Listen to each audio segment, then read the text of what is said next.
Hey guys, welcome back to another video. This is Love After Lockup / Life After Lockup, Season 2, Episode 48, Royal Flush. Okay, we're gonna jump right into it. First, we got Megan, Michael, and Sarah. Okay, we're still in therapy when this episode opens up. Sarah had just told Michael that she filed for temporary full custody of the kids and she got it. So Michael is upset. He's basically fussing with her and he fussing with the therapist, and they're both trying to tell him like you didn't know this was happening at all or whatever. And so he's like, no, I didn't know it was happening. He gets upset, he walks out, but then he comes right back. And so the therapist and Sarah are trying to explain to Michael that having temporary full custody just means that she has legal permission over the kids. It doesn't mean that he can't see them or anything like that. So they're trying to make him feel better, but he was still upset. Okay. So Michael calms down and he's like, look, we just gonna have to settle this in court because we can't settle this outside of court. Like you got temporary full custody. Okay, cool. And so Sarah says she feels bad. She feels bad that she got temporary full custody, but the therapist is like, look, why did you want full custody in the first place? And Sarah was like, because I was scared he was going to run off with the girls to another state and not bring them back. And the therapist was like, well, good, that you did the right thing then, okay? I agree. So Sarah asked like why he's not going through with the divorce, because he didn't want to be with her. So she filed for divorce, but we know that Michael has not signed the papers yet. So he's telling us in the confessional that he didn't sign the papers because he's trying to be strategic, okay? Strategic. And he's trying to, if he signed the papers, then that means he might have a harder time, getting permission to see his kids and whatnot. And he's looking like now, like you gonna need permission to see your kids right now, okay? Because the judge granted her temporary full custody. So he's basically what Michael's telling us, that he does not want to sign these papers, okay? He does not want to get a divorce. He still wants to be a husband to Sarah and get all the husband perks, but he still wants to have other relationships on the side, okay? That's basically what he wants, okay? And he doesn't want to have the fatherly responsibilities that or the parent responsibilities that Sarah has. Okay, so I was like, whatever. Then the therapist is like, are you, Sarah tells the therapist that he's here, he brought somebody, he's here with somebody. And the therapist is like, who? And he's like, her name Maria. And I was like, girl, we didn't need to know that, okay? Well, I guess the therapist needs to know that, because it's just why you come see your kids and you got a girl with you. It just adds to the fact that Sarah has temporary full custody, okay? But anyway, so the next scene, it's over for therapy. They're walking out. Sarah's sitting in the middle of a parking spot for some reason, poor girl. And she's trying to talk to Michael, and she's talking to Michael very rationally and reasonably. Reasonably. And Michael is not talking back at all. And girl, I would have walked off, girl, because it's no use talking to somebody who's just sitting there looking at you, girl. That would have got on my nerves. But she was sitting there trying to talk to him, and I was like, okay, kudos to you, boo, but it wouldn't have been me, okay? So she tries to talk to him, and Michael tells us in the confessions that for some reason there's a force that me and Sarah have that is so undeniable that, like, even though like we hate each other and we can't stand each other, like we still have this force that's undeniable, okay? And she feel it and I feel it, and I'm gonna use it to my advantage, okay? All right, okay. so okay, Michael. So he bursts out to Sarah, can I see my kids tonight? And she's like, what you mean you want to see your kids? And he's like, I want to see my kids. And she's like, solo? And he's like, yes. Solo, okay? And she's like, I guess. I'm startled, but I guess, okay? So the next scene, we see they're at the house and he's playing with the girls. And it looks like a very nice time. I mean, they look like a happy family, but looks are deceiving, okay? Because we already know Michael ain't, you know. Michael will be Michael, and Sarah will keep taking him back, y'all. So, Aviana, his oldest daughter, asked him to like stay the night, you know, and he's like, "Yeah, I stay the night, okay."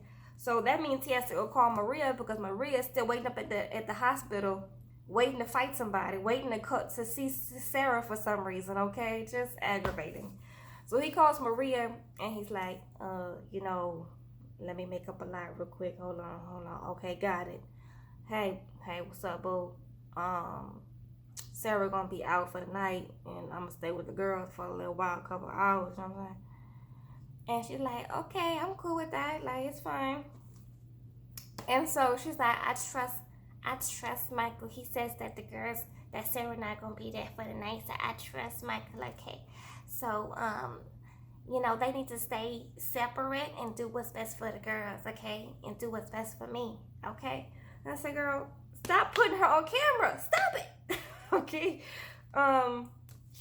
So they put the girls, Michael and Sarah put the girls to bed.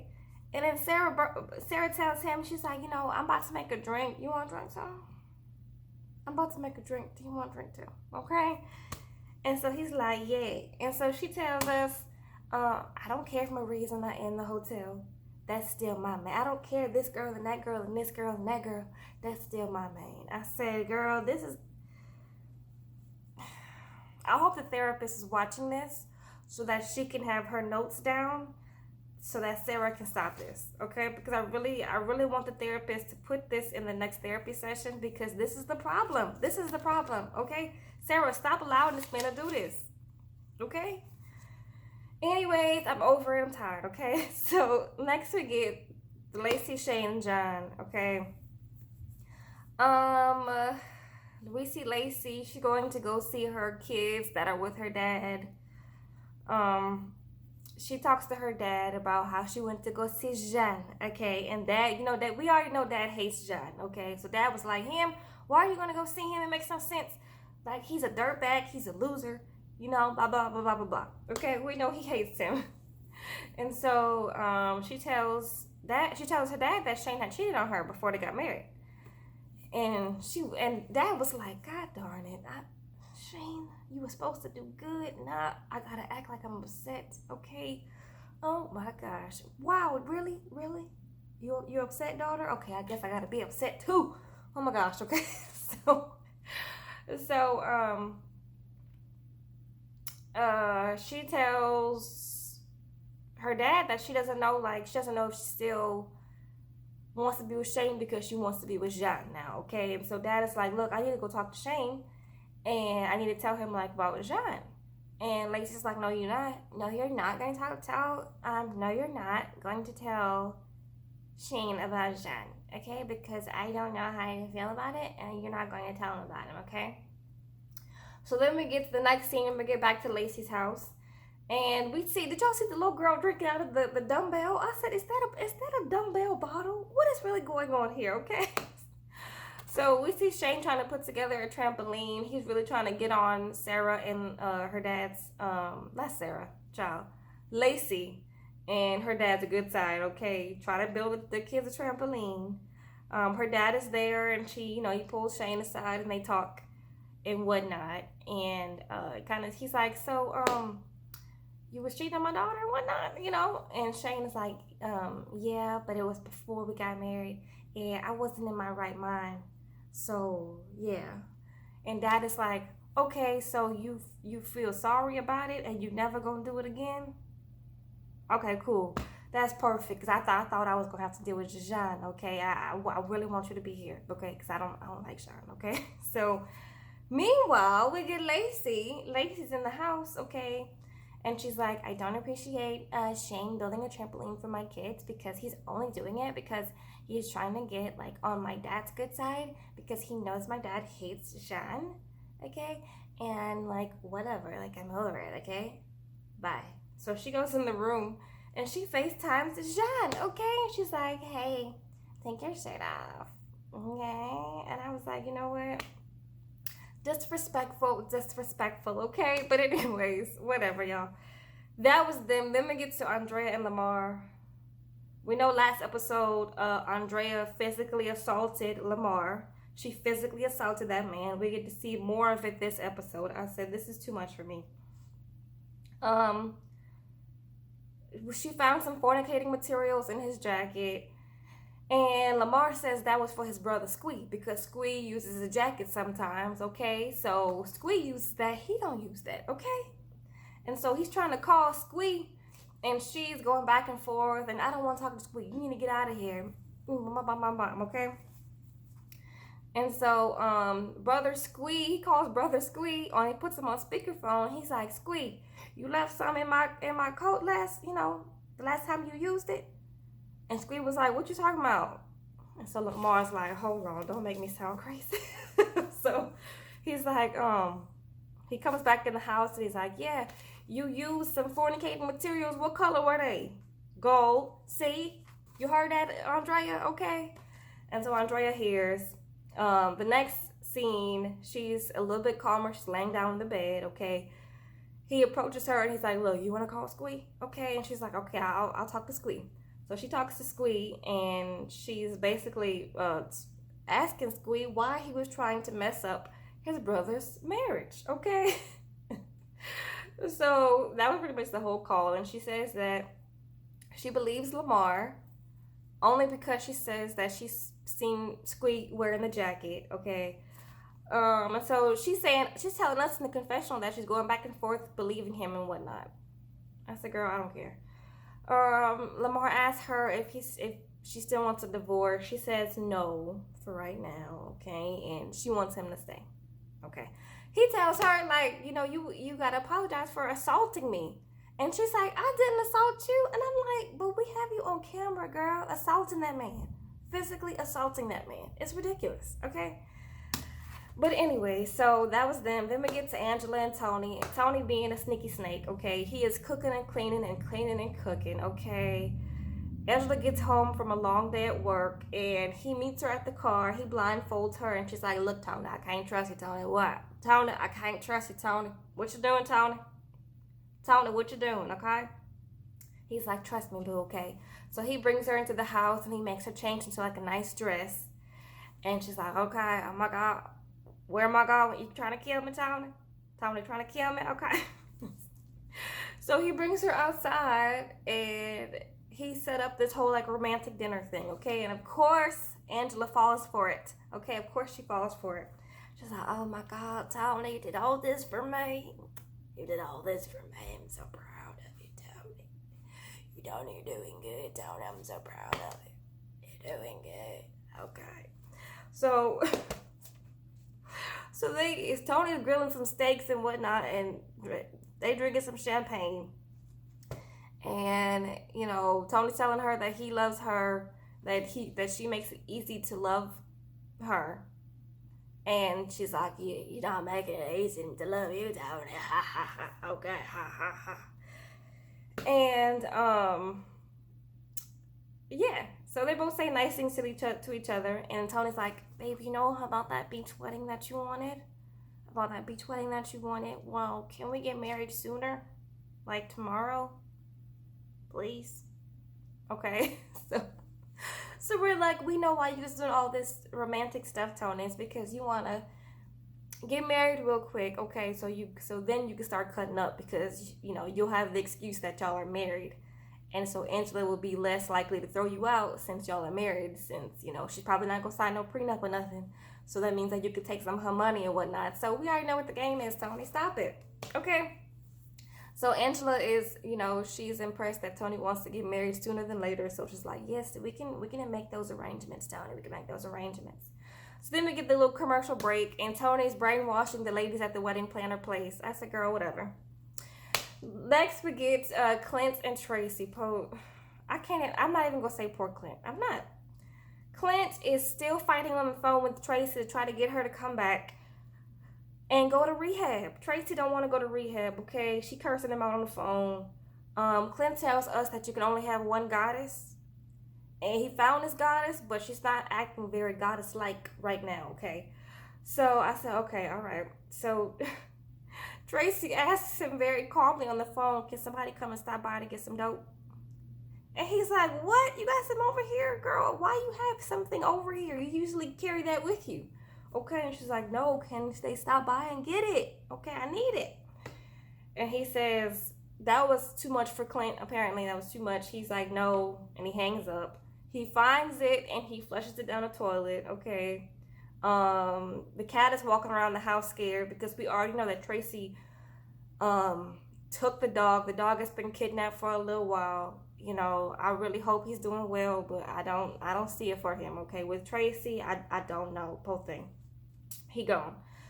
The cat's looking like, girl, hopefully she don't come back and get me because I really like this house and I really like Clint, even though he's stupid. So anyway, he calls his mama and he tells his mama what's going on, and the mama's like, when have you ever been happy with Tracy? And he's like, in the beginning, at first, I was happy. And she's like, when she stole your car? Or like, what? And he's like, no, I mean, not really. I said, Mom, that was the perfect time to make him feel stupid, okay, poor thing. Anyways, he goes to like stay at her house because he doesn't feel safe in his house, okay? It's because his house is not a dope house because he got dope at his house, okay? Anyways, so then we get to Marcelino and Brittany. Brittany goes to read Giovanni a bedtime story. They're in there. And then Giovanni asks, she's like, does Marcelino hate the dog? Okay. And Brittany's like, oh my gosh, why would you say that? No, he doesn't hate the dog. He doesn't. He doesn't, okay? All right, I'm getting a phone call, okay? I'll be back. All right. So who's calling her? It is Cousin Joe, who Marcelino was supposed to be playing poker with, okay? So Cousin Joe was like, hey, where's Marcelino? And Brittany's like, I'm going to call you back, okay? Because it's not adding up in my head, okay? I'm going to have to call you back. So she tries to call Marcelino, and he's not picking up. She tries to call him multiple times. He's not picking up, okay? She's worried. She says that Marcelino never really lies to her, so this is weird for him to be doing this, okay? The next scene, I forgot her name, but she commented on my last video saying that he was probably playing poker again, and I was like, no, it was at a psychic place. But you're right, okay, you're right. So he is at like a professional poker coach's house, okay? She asked for $200 up front, basically just to talk bad about him the whole time, okay? She was like, so like, how long have you been playing poker? Okay, that's a long time because you suck. I can already tell that you suck. And you're a liar. I can already see that you're a liar. And I don't like you. And first of all, you're stupid, and you're probably gonna gamble all your money away. And this is just what I see from, you just in my presence. And like, maybe you should stop playing poker. And like, you really suck at poker. And Marcelino's like, well, I don't suck at poker. And she's like, no, I really see that you suck at poker. And I want better for you, so maybe you just need to get out of my house, okay? So he paid $200 for her to tell him that. I could have told you that, Marcelino. You could have paid me the $200. I could have told you that. You didn't have to waste $200. See, this is your problem, okay? This is your problem, okay? So he was saying that he doesn't feel like he's a liar because he's lying by omission to Brittany. And he is embarrassed because he's lost so much money. So that's pretty much it for his scenes and their scenes. Then we get to Josh and Cheryl. I said we don't have to see them anymore because they broke up, okay? But anyways, they want to show us what's been going on with them. Cheryl is back with her kids and her family. They're roasting some marshmallows. She talks to her daddy. Her daddy's like, I'm glad you're done with that boy. And she's basically the same, like, yeah, I'm glad I'm done with him too. Okay, then we cut to Josh in Colorado. He's saying that he's been good without Cheryl, and he's been working and saving up money so he can live by himself. Cheryl says that she wants to find her true love, and it's probably another inmate. I think she probably thought that was a joke, but I totally believe her, okay? I really do believe her that she's going to go find another inmate, okay? Them poor kids. Anyway, this was it for this episode, y'all. Let me know what y'all thought of it in the comments below. Subscribe if you're not subscribed. I'll see y'all in the next video. Love y'all. Bye.